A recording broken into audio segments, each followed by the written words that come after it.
dears. How are you? I am okay. On my way to Granny's, you know, as usual. Honey, disregard the fact that I look like I'm scrubbing into surgery, daughter. Disregard.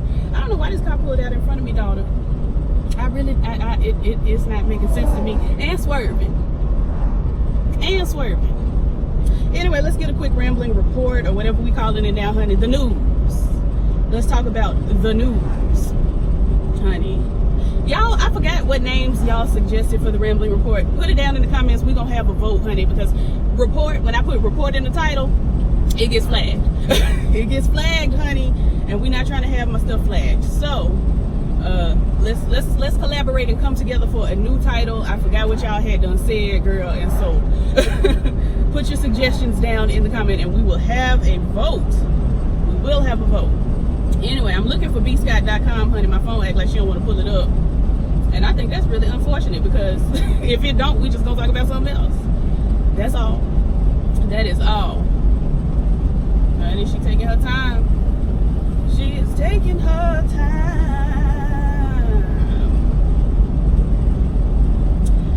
The fact of the matter is, honey, this little Verizon phone had done run out of data, child. We done used up all. See, what don't make sense to me is we pay for unlimited data, but then we run out of data and then it goes slow. What does unlimited mean to phone companies?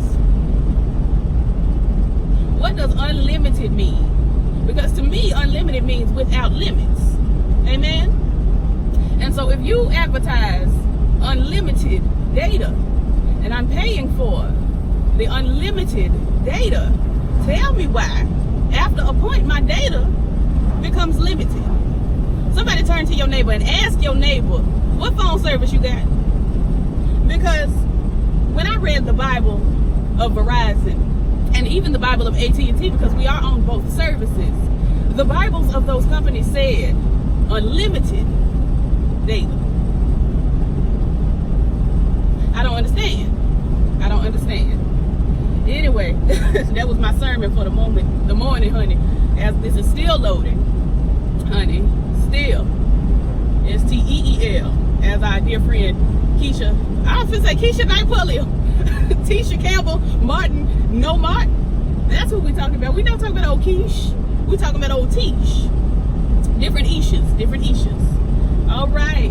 Beyonce, honey, had done showed up to Tyler Perry's grand opening, honey. He done opened up another studio down in Atlanta. And Beyonce looked as distressed as I did. Honey, Beyonce, now listen, because I don't want y'all to get me wrong. I make a whole lot of fun of Tyler Perry. I do admire what he has been able to do. I just personally don't care for his movies. I like his plays.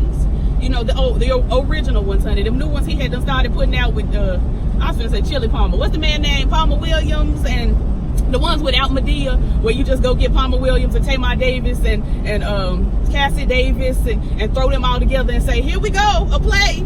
You know, you might grab your little Cheryl Pepsi Riley and sprinkle her in there too, and then we just got to play. It don't quite. It don't quite. Like back in the day when he used to do that, it was cool. Like The Marriage Counselor is one of my favorite Tyler Perry plays. You grab your little Tamar Davis, you grab your little Timon Kyle Durrett, honey, you sprinkle them in there, you get you a white girl that can sing a little Tina Marie, honey, and a little Palmer Williams, you dash him in there. I think Aunt Bam was in there before she was Aunt Bam. Cassie Davis, I think you threw a little bit of her in there, you stirred it up. See, Tyler done forgot to stir. He forgot to stir. He forgot to put his oven on 450. He forgot, you got to put that oven on 450. You got to preheat, honey. You got to put your ingredients, honey. Get them. You know, we love Tamar Davis. You throw you a little extra Tamar Davis in there, honey, and then you stir. You stir. Tyler had done forgot to stir. He done forgot for a long time now, Tyler. You can't keep cooking dishes and you don't stir because it don't blend. Amen? Honey, when you get the macaroni and cheese and you put it all in there, you can't just sprinkle the cheese on top of the macaroni, you know, with the milk and the butter, just put it all on top and then just throw it in the oven, honey. You got to stir.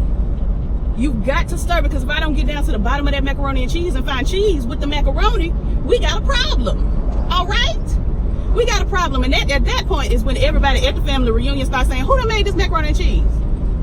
Did Sheila make this? Sheila, don't you ever make another macaroni and cheese.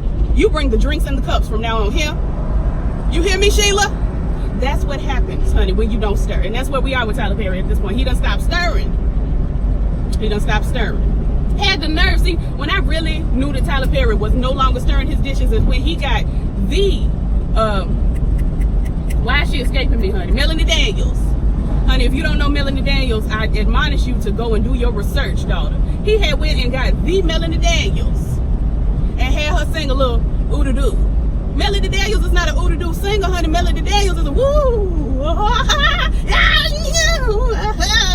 singer. Singer. Honey, her range. Honey, there's a live performance because she used to sing background for Mariah Carey, honey. Really, she really could have just sang. And Mariah could have, no shade. Y'all know Mariah's my mother, but Mariah really could have sat over there and just kind of let Melody do her thing. There's a live performance of her singing one of my favorite Mariah Carey songs. It probably is my favorite Mariah Carey song, Yours. I don't remember where they were doing this performance, but honey, you can hear Melody Daniels in that background, honey, hitting only notes that she can't. She can't nobody else hit them notes. Only her. And Tyler Perry had done sprinkled her in the pot and did not stir. He really put her on. See, Melanie Daniels is not only an ingredient, but she is a garnishment. You put it in the pot and on the pot.